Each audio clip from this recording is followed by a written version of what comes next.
Hey, this is Ellen in St. Bart's, Saturday morning, my friend, and you are listening to Light Talk. Hey, Ellen Say. This is Stan in Gainesville today, and today we're talking about lighting on the beach, battery-powered festivals, fee adjustments, power of my microphone, UL and independent testing labs, and finding some shut-eye, all on Light Talk.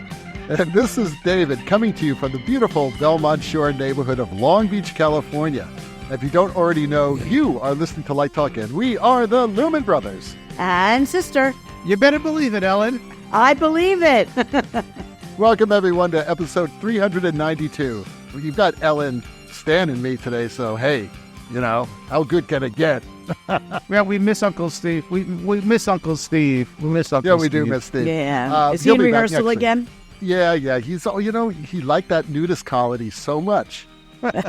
He's like finding others. He's like now on a search. He's trying to figure out his retirement. I think somebody needs to take away his baby oil. Talk about lighting skin tones. There you go. Okay, so last week we had this terrific interview with Rick Fisher. That's episode 391. If you haven't checked it out yet, be sure to check that out because it was absolutely fabulous. A delightful interview. He is. He's very charming. And some really great information that he provided. Really, a lot of it was like all that stuff about that organization. Yeah, the charity organizations. Yeah. Beautiful. That, I subscribed already. So check out episode 391 at lighttalk.org. And Ellen has some industry news. I do. An industry veteran by the name of Richard Bleasdale passed away this week. And his name may not mean anything to a lot of you, but he was very instrumental in creating what we now know as a media server. And it was interesting because at the time, the actual inventor of the hardware combination, which was a projector and a moving mirror head like on a moving light, was Peter Wynne Wilson, who had started out doing very sort of Josh White-like psychedelic projections for Pink Floyd, among other things. And Peter is a very, very brilliant man and an incredible inventor. He's invented all kinds of stuff.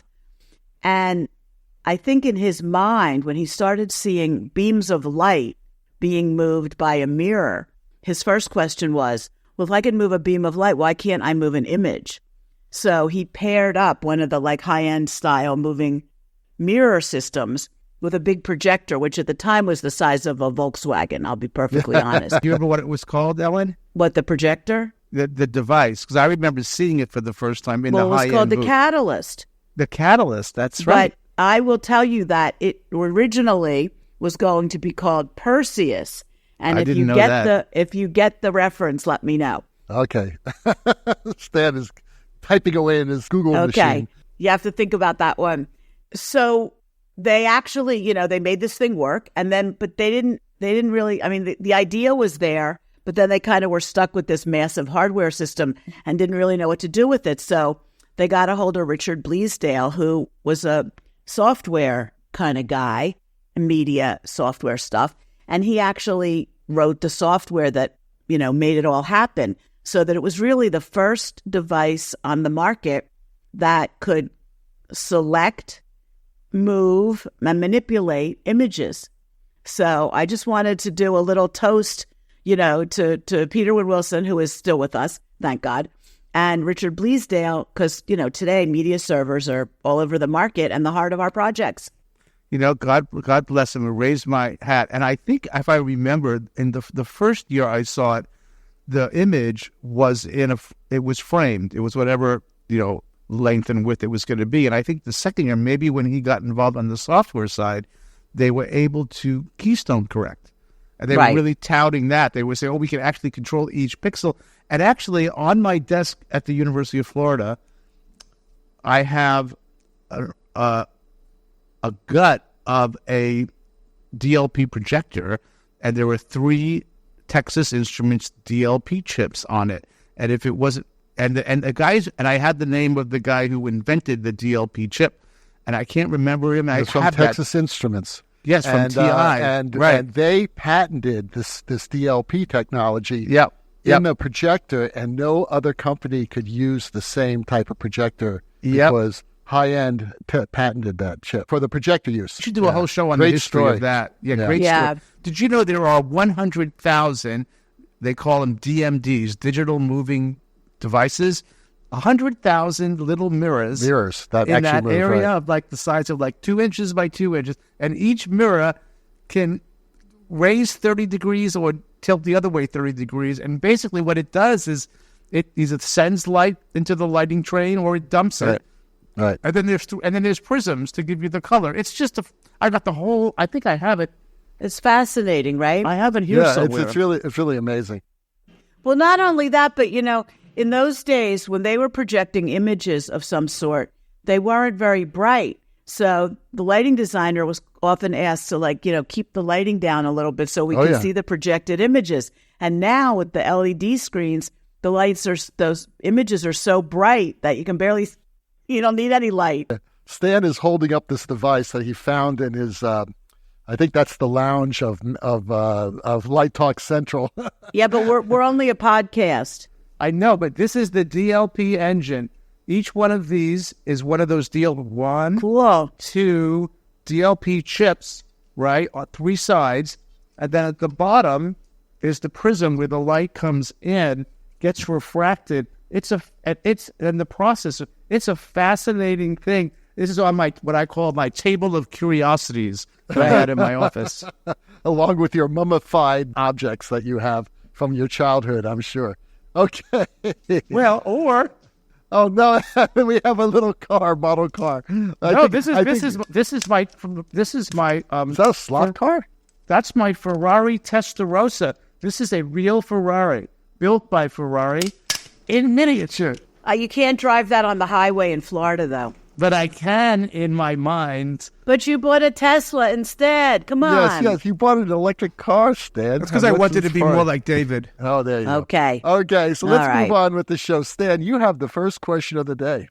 Well, Jim in Panama City asks, what do you do when someone on the design team is asking for drawing revisions that you've already done, and then they want adjustments, and there's no fee for that? For those kinds of revisions, what do you do? Okay, who made the adjustment?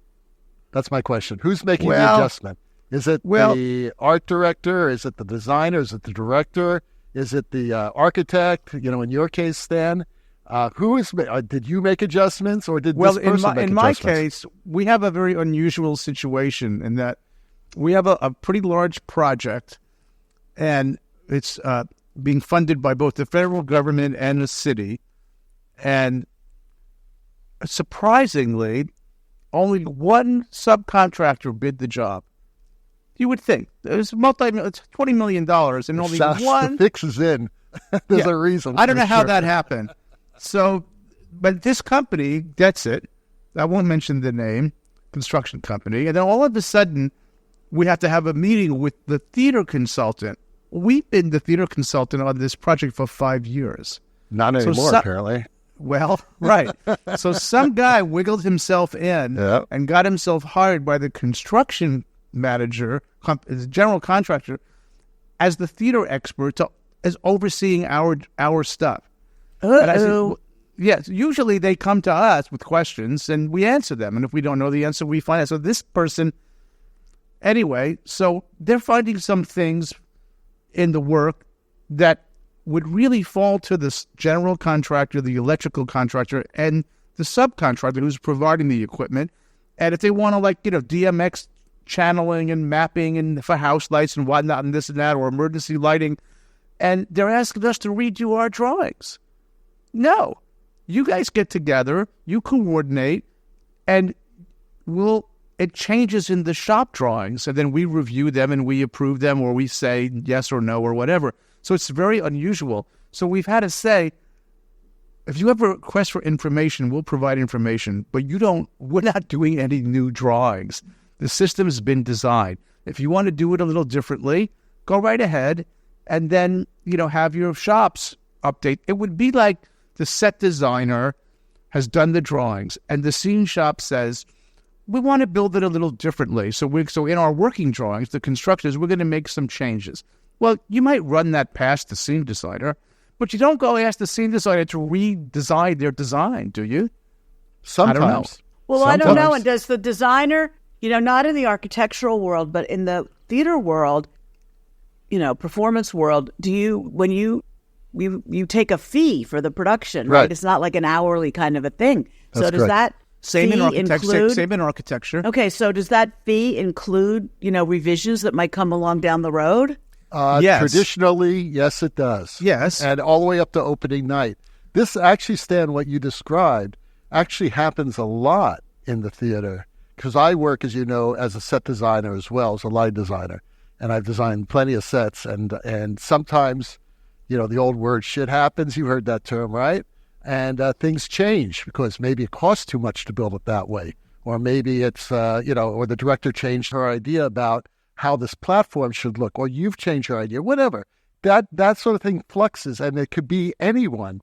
Like, for instance, if I'm a lighting designer on a show and I get the set drawings and I realize that it would be a lot easier for me to light the show if, like, the staircase was, instead of an 8-inch tread, it was a 9.5-inch tread or something like that. And even though that has been drawn already, I would talk to the set designer about it, and I say, could you make this adjustment? And the director would okay it. Then yes, and that set designer will make the adjustment, probably redraw it for the shop. Right. I understand, though, what you're saying, that there's obviously been a lot of different moving pieces happening in this project, and things are changing maybe because of it, okay? People are changing their minds and stuff like that, right? But, it just seems to me that when you give a bid, like what Ellen was saying, it is for basically the design of this project. If it was huge, it was a huge problem where, we forget about the whole thing, let's completely redesign the lighting. That I think then you would have a case. But if it's something that's an adjustment, I would say, no, that's part of your fee. Unless it's in your contract. There you go. Is it in your contract? I've actually interviewed people with examples like the show is lit, they're the lighting designer, right, and they come in after some huge long meeting between the director and the designer, and the producer, and there's designer, a roof that wasn't right there before, a ceiling on the entire set. By the way, the director wanted to bring it all in, make it more intimate. There's now a ceiling on this set. And you're like, well, are we going to punch holes in it for the lighting, or do I have to relight the show? So, yeah, you never know what's going to come up, right? Yeah. And you relight the show. I agree with you, David. Generally speaking, it depends upon the phase at which you are at. So let me sort of contextualize it this way. Let's take the commercial theater. So let's say that you were doing a Broadway show and the set design gets done. David, I'll be curious to hear your scene design feedback. You do your work. Everybody approves it. It's looked at. It's gone through some changes. It's gone through development. There's been some adjustments. Maybe you're not in rehearsal yet. And the show goes out to bid in New York. And 3 scene shops bid on the show. And scene shop number 2 gets the job. Contract is signed. Show is in production. Show is being built.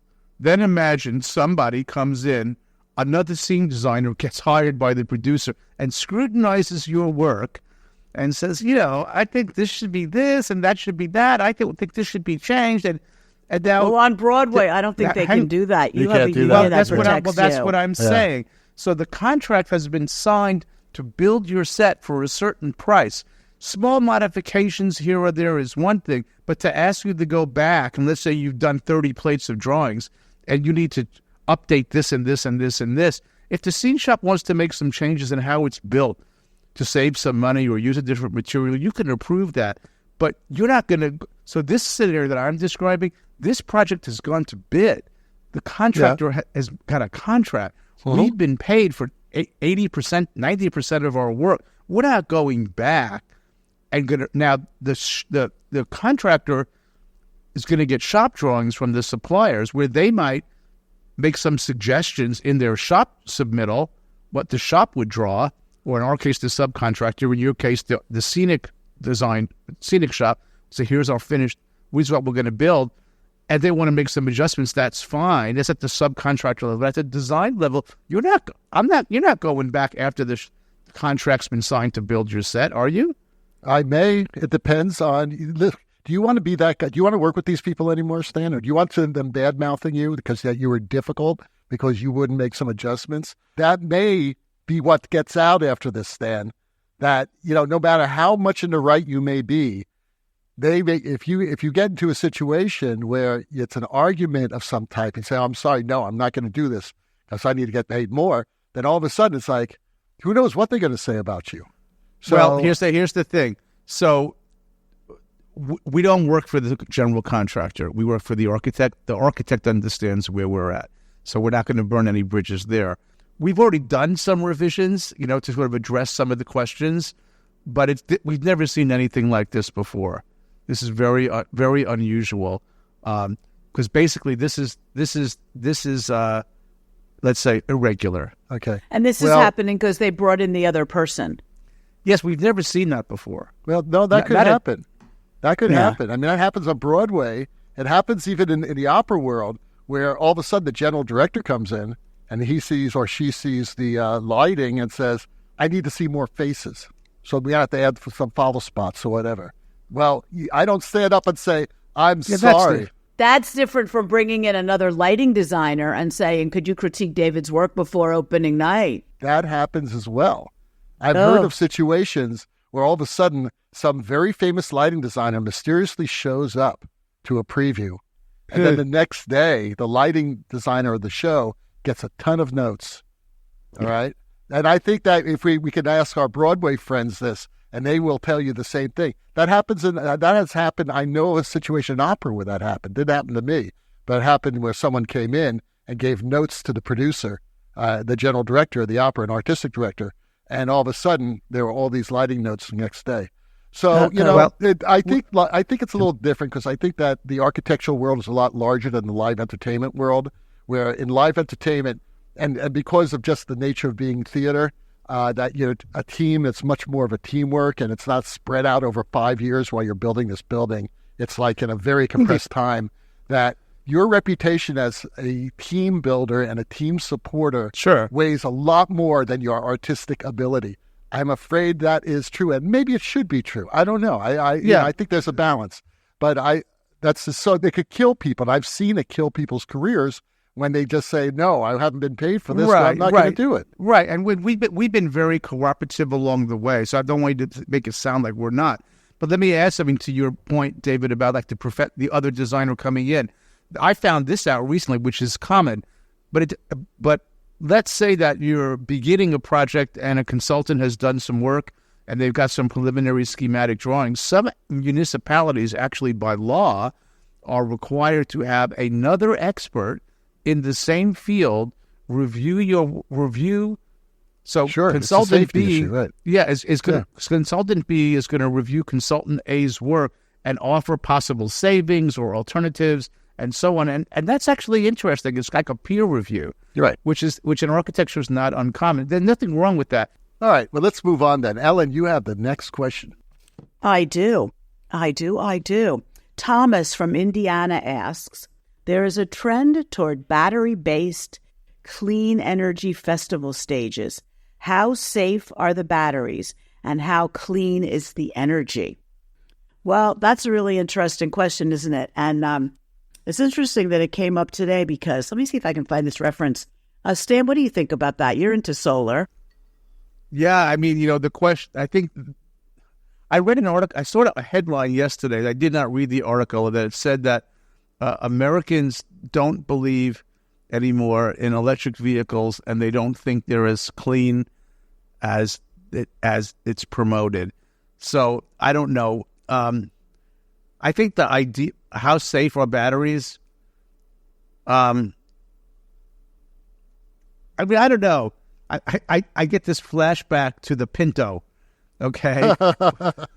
Now, people might not remember the Ford Pinto. I remember that. I know you do, and Ellen probably does. The Ford Pinto was a little car that Ford made very cheap and sold it, and basically, if you got hit in the rear, it exploded because you're carrying around a big tank of volatile fuel called gasoline, and all you need is a spark.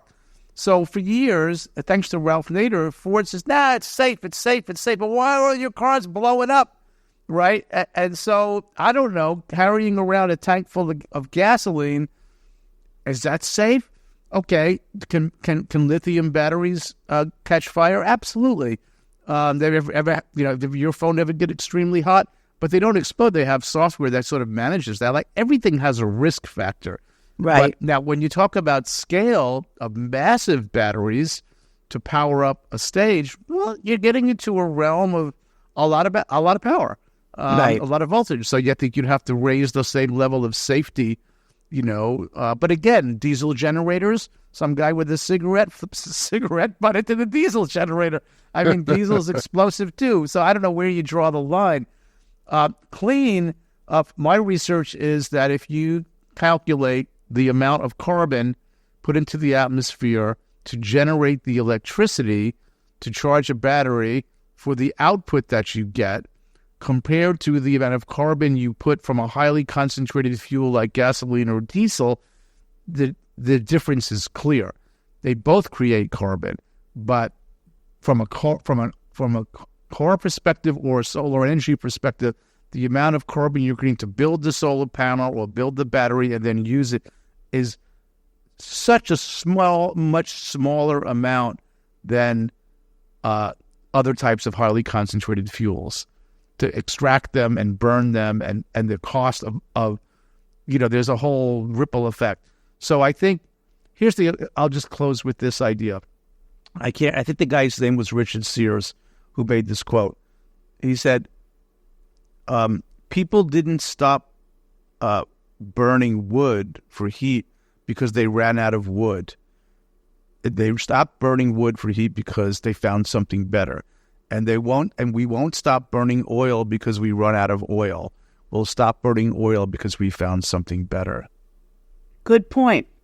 Now, it's interesting because remember last year we had Richard Cadena and Neo Vasavada. Episode 337, broadcast on September 16th, 2023. That's what I was saying. So go ahead. Richard actually posted to this week that he just helped Overdrive Energy Solutions, which is Neo's company, and lighting designer Mark Janowitz deploy nearly 2.5 megawatts of trouble-free, safe, clean battery systems at Healing Appalachia with Reverb.org last weekend.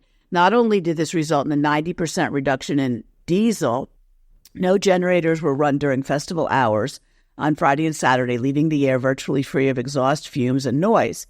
This marks the 9th battery-based clean festival stage with Overdrive since March of 2023, and we're doing it again for the next 2 weekends.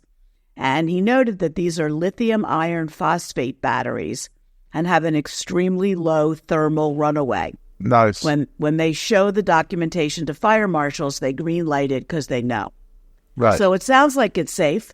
Yep. It's safer. I mean, it's not like you should worry about it any more than you'd worry about any other highly concentrated fuel. But you're not breathing that crap in the air from a diesel generator. Thank God. That alone makes it worthwhile. Right. Right. And I'm totally in on this electric festival power. And obviously, Richard and Neil have figured this thing out. Right. And that's exciting. When I heard about this, Ellen, when we were talking about it earlier, that I immediately remembered that Neil was, about Neil's company. Right. And it's really exciting that they're doing this and they're pushing forward. I'd rather them be doing this than something that's, I don't want to get into politics, but there are people out there right now who are saying that green energy is actually a bad thing because it creates more carbon and shit like that. I mean, it's something that is beyond comprehension of logic. Well, let me say something about that. You could make a coherent argument, but it might not be true. But you could make a coherent argument that extracting the minerals like cobalt and other things that you need to build these batteries has a carbon footprint. But I would argue, from what I've read, that does not offset the savings. The scale still tips to the positive, even though you're going to have some. There is no free lunch in the universe. As the great lighting expert James Turrell has said, if you want light, you're going to have to burn something. Right. Okay. Actually, I heard a great quote the other day. It was a political quote, but we're not going to get into politics. And it was actually on Bill Maher, and one of his guests said to the other, when you move to Nirvana, please give me your travel agent's name so I can join you. Right. You know what I mean? And we don't live in a perfect world. I mean, you can pick apart anything. So at least this is in the right direction. It's in the right direction. Right. And it's not because we're going to run out of oil and gas. We're not. We didn't run out of wood, right? We're just going to find something. The Stone Age didn't end because we ran out of stone either, right? You just move forward. On a boat, like if you go out on a catamaran for the day and they need to motor from one place to another, the diesel fumes can kill you. So this would be a perfect example to have solar batteries instead. That's right. Well, in case you were wondering, today Light Talk is sponsored by Magical Medical Devices, Sleep Fast, Sleep Deep Lighting Slumber Device. As lighting designers, one of our biggest challenges is dealing with the chaos of travel. From exhausting airport ordeals and grumpy foreign Uber drivers to lost luggage that somehow ends up in Greenland and the realization that you left your Ambien and Xanax at a friend's house, the ultimate travel nightmare is insomnia. You might think, no problem, I can sleep anywhere. Really? Well, we'd love to see you try to sleep in that tiny 15th century hotel room that feels more like a torture chamber. Between the upstairs bathroom's leaky toilet dripping onto your bed and the couple next door attempting to break the Olympic record for marathon stooping, there's no way you'll get any rest before your 8 a.m. lighting call. So what can you do? Well, Magical Medical Devices has the perfect solution for you. Introducing our new Sleep Fast, Sleep Deep Lighting Slumber Device. No more artificial sleep meds that make you crazy and cause mid-technical rehearsal hallucinations. Manufactured in Sri Lanka, the Sleep Fast, Sleep Deep Lighting Slumber Device is designed to gently relax your mind and body, creating a cocoon of deep, relaxing sleep that guarantees to knock you out in just 3 minutes. When fully retracted, the Sleep Fast, Sleep Deep Lighting Slumber Device is the size of a carry-on bag. Once in your hotel room, it expands to the size of a typical tanning bed. But this is no tanning bed. Thousands of micro-massage elements surround your body with soothing vibrations, while refrigerant coils drop your body temperature to the optimal slumber temperature of 52 degrees. Additionally, the integrated LED lights create a visual environment that shifts from night in the desert to visit to Mars, sending you straight into that REM phase of sleep. Our high-fidelity sound system softly plays ABBA's greatest hits. If that doesn't put you to sleep, nothing will. The best part? You could bring the Sleep Fast, Sleep Deep Lighting Slumber Device with you to the theater. Set it up behind a production table, skip lunch, take a nap, and wake up refreshed till light Act 3. So order your own Sleep Fast, Sleep Deep Lighting Slumber Device now. We'll guarantee you'll be the most energized and rested member on the creative team. And now, back to the woken up light talkers. Well, the sound of those crazed monkeys and ducks wreaking havoc in Stan's studio tell us that once again it's time for Let's Talk About.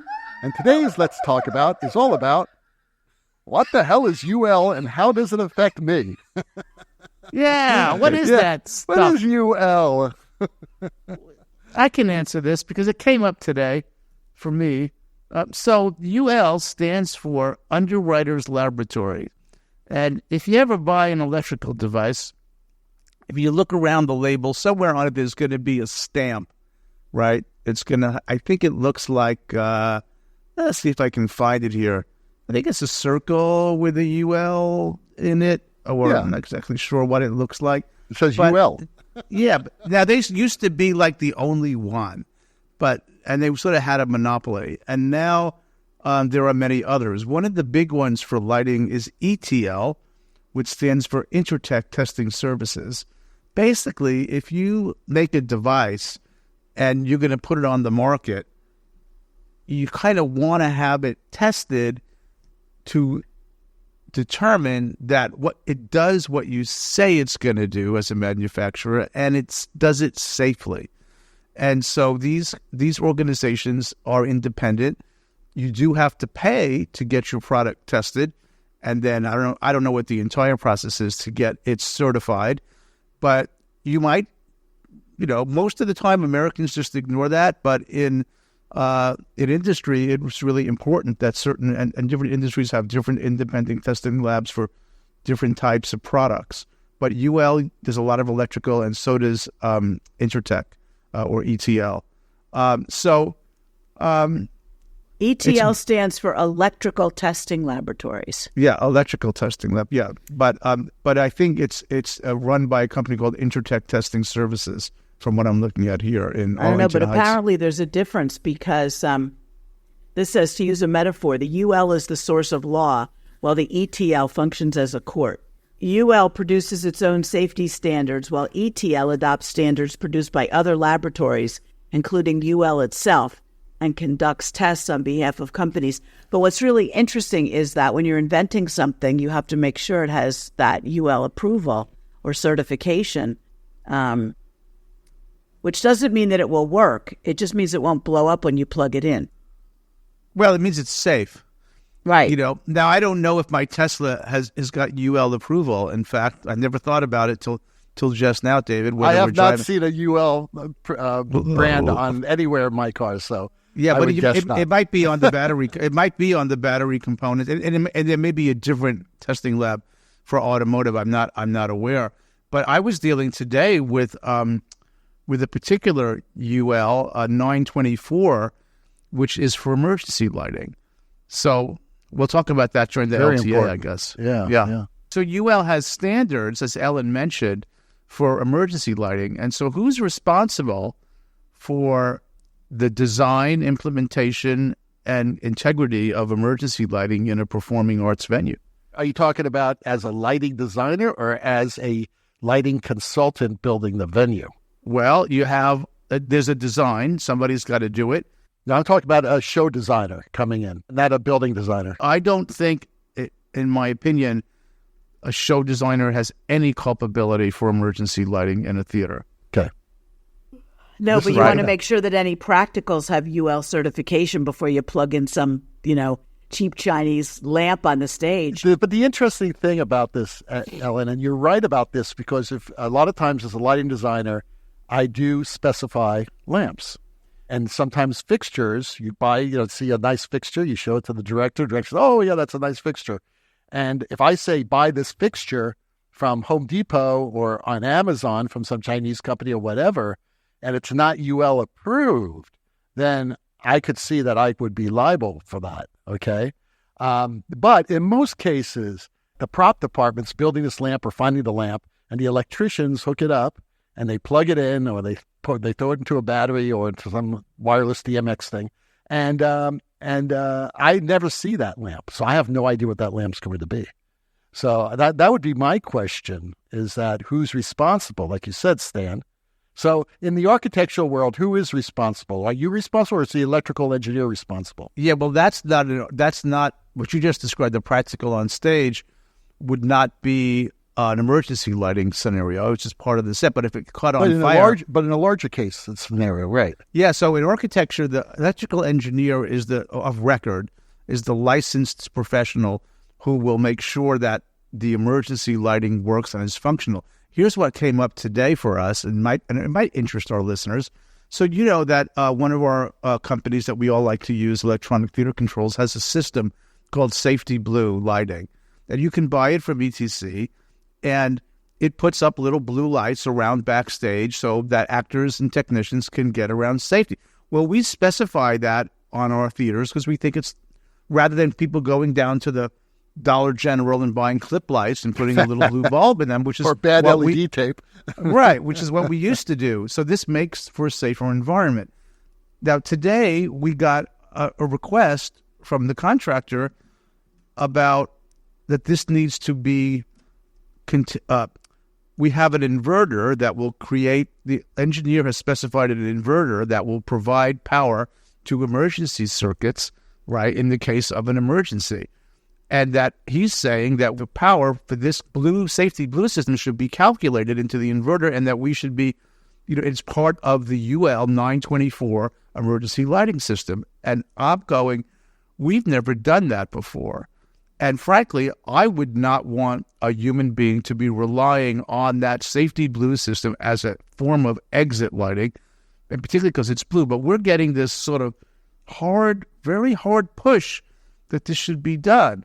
Now, I had a respondent say, first of all, as a theater consultant, we are not licensed to do that. That's the electrical engineer's responsibility.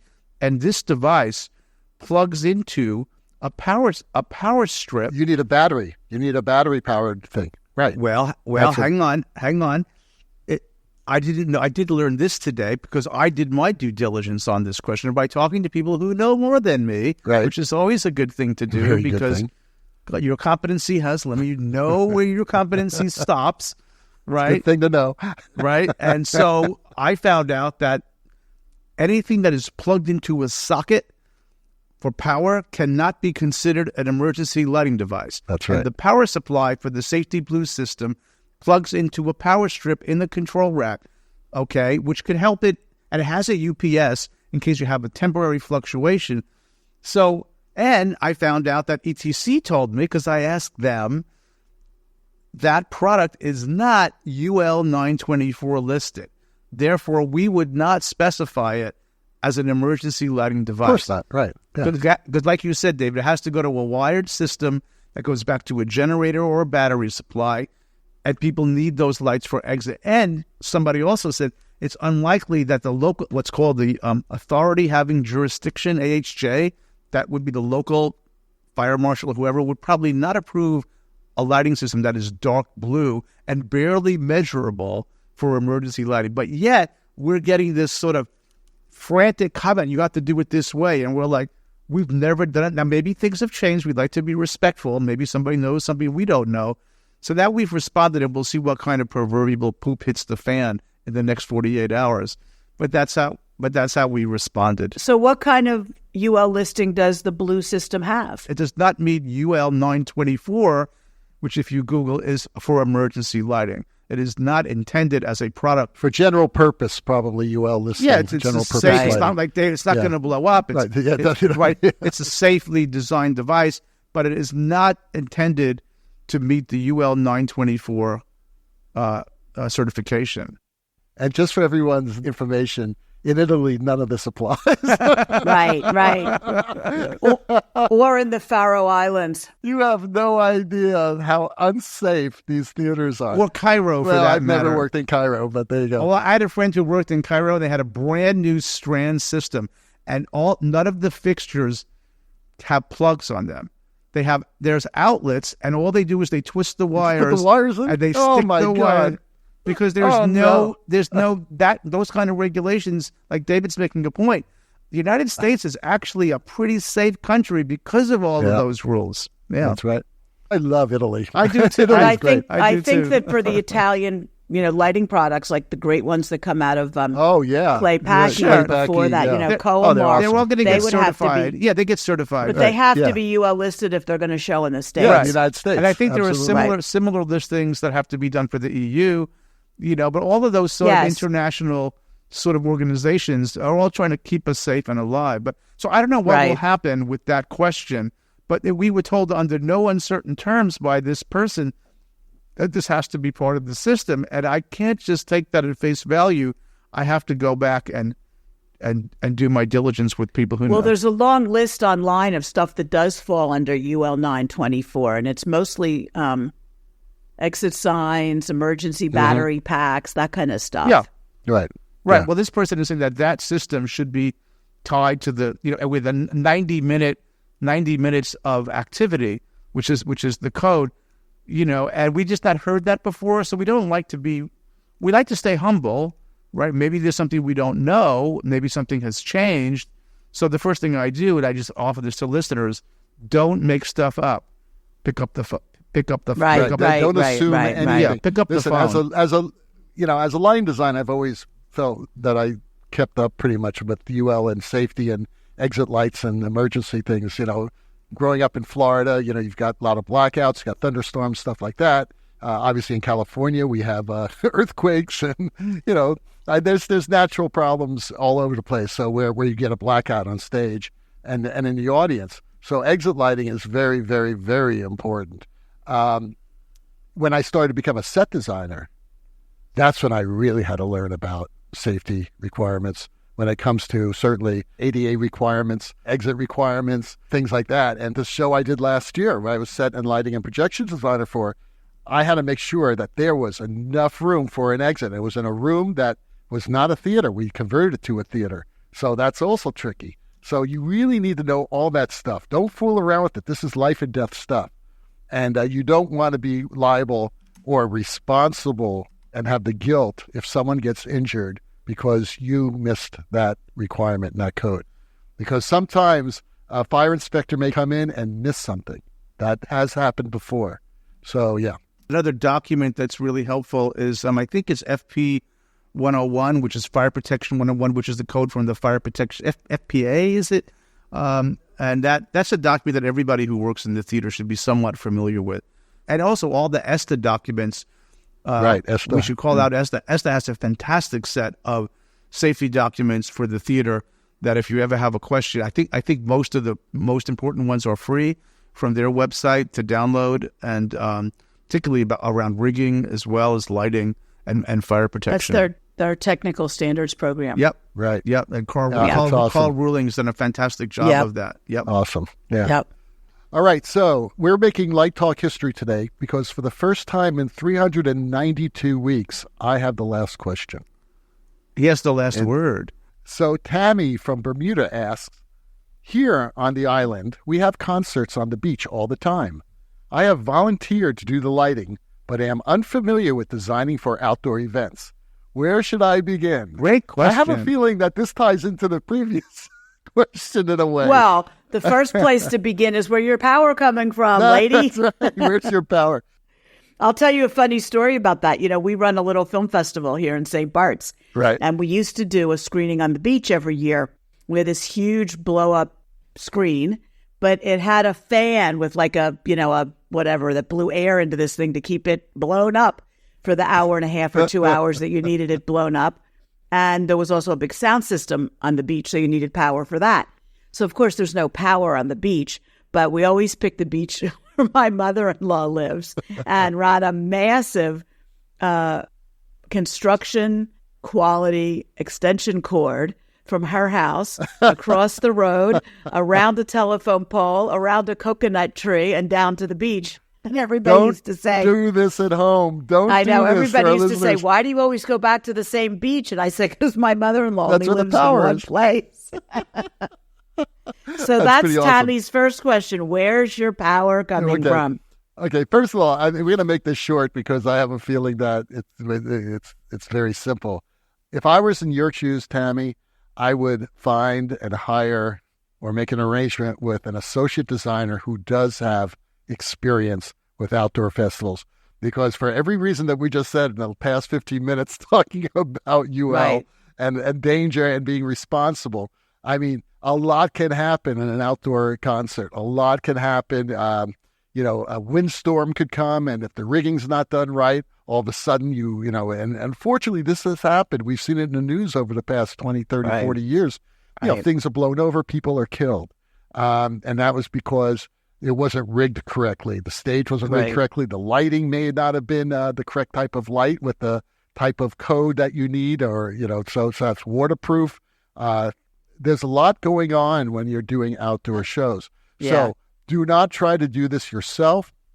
Find someone who's experienced. And if this is a city type of event, unless you're on St. Bart's, apparently, if this is a city type of event, usually there'll be some type of inspector in the city who would have to pass everything. And if you don't have experience doing this, that inspector will originally say, well, you need to find someone here who basically has the experience. And then guess what? You may have split your design fee, but now you've learned how to do it. And now you have Right. more knowledge. And now the next time, maybe you can do it yourself. Who approves the drawings for the rigging? I mean, when the rigging blows over, who's responsible?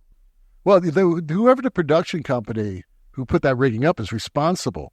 But to do due diligence, as Stan always likes to say, you would get that okayed through the city. And the city usually will not give you a permit unless they okay the drawings.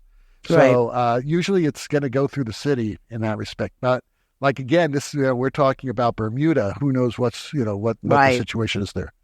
Yeah, and if it's some tiki bar on the beach that's not going through the city, run in the other direction. Right, exactly. Or if the electrical cord goes across the street around a palm tree and into the producer's house, I would question that as well. I'm not kidding. I'm dead serious. So I want to say something here, Tammy, from Bermuda, because these guys have really covered the technical issues and the safety issues. So let's just talk about it from aesthetics a little bit, from the design side. When you're working outdoors, as a guy who did some outdoor theater in the 80s in New York State, in a big venue, you're also going to be collaborating with light from other sources, like ambient light from other buildings, ambient light from street lights, all of that kind of thing. But most importantly, what time of day, and you're probably going to be collaborating for a certain portion of the event with the sun before it gets completely dark. So nowadays, it's kind of easy to do this, but once upon a time, it was hard to do a sun study. So all you need, and use the almanac. So you need to set your stage at its location with its correct orientation, and then put in the dates, and there's plenty of free software for this, or many of the softwares we use commonly do this, and say, okay, on August 23rd, we're going to open, the show's going to start at 7 o'clock, where is the sun, and let's make it partly sunny or partly cloudy, and see how much light is going to be hitting the stage, what angle is coming from, and so on and so forth. So I think you've got to kind of take into consideration the environmental lighting as well, unless you're waiting for it to get dark. But I doubt that if it's summertime in the Northern Hemisphere, right? It gets dark quite late, 8:30, 9 o'clock, and you might be starting prior. So you're going to be in this, and then each day the sun sets a little bit later. So I think that's going to be something you should be considering as well. And you can do that. You can find the free softwares to do. Well, you know, what Stan says, though, is really important, because a lot of times when you're thinking about the show itself, you always have to think about, okay, where are we as far as visual environmental light is? And sometimes you choose the show that, look, the Greeks did it. That's right. Okay? That's the right. Greeks did it. They started their shows at a very specific time. They knew exactly. So that by the time the last act was happening, it was like the darkest, the deepest sunset for the tragedy. That's what the Greeks did. Can I amplify David's point? As a guy whose thesis project was the trilogy of the Oresteia, the very first scene is the watchman on top of the building talking about the sun breaking over the horizon with his lantern. They knew exactly to the moment when that sun was going to do that and when they were going to produce that play, and wrote the script to take advantage of that exact action. Is so brilliant when you think about it. Yeah, it is. It is great. They were so much smarter back then. They were. And Greece is such a great country. One of my favorite places to visit, let me tell you. It is beautiful. I just love baklava. Baklava's okay, but I love Greek food. Greek food is like fantastic. Greek food. It is. All right. So, hey, guess what? Those rocking sounds of the Luminoids. The Lumen family. The Luminoids, yes. You know something? We should do a little contest at LDI. We could do whoever sings the Light Talk theme song backwards in Hebrew gets some special gift. That'll be Zach. ChatGPT can help with that. Zach would know that. Okay, let's play it again. Boom! Well, the rocking sounds of the Luminoids tell us that once again you spent another morning listening to us three crazy brothers and sisters at Light Talk. You can hear our show on just about every podcast site out there. Check out our website at lighttalk.org and be sure to follow us on Facebook. And subscribe to our podcast. That way you will not miss a second of Light Talk insanity. No guarantees offered regarding the accuracy of any statements or opinions made on this podcast. However, but if you decide to litigate us, the Snoop Group, with its leader, Snoop, who needs to come on the show and explain to us why the new legal team of Watson, Leitner, and Beam is now defending us until our retirement accounts are depleted. Light Talk is written and produced by the Lumen Brothers and sister, that's me, coming to you from Long Beach, St. Bart's, and Gainesville. You better believe it. And be sure to join us next week when we talk about more lighting shenanigans and serve you more of our special casserole of nonsense. Light Talkers, broadcasting questionable Lumen knowledge and a little bit of humor around the world. See you all next Saturday morning. Bye-bye from Light Talk. Bye-bye. Stay safe, stay safe. Remember to check with those underwriters laboratories.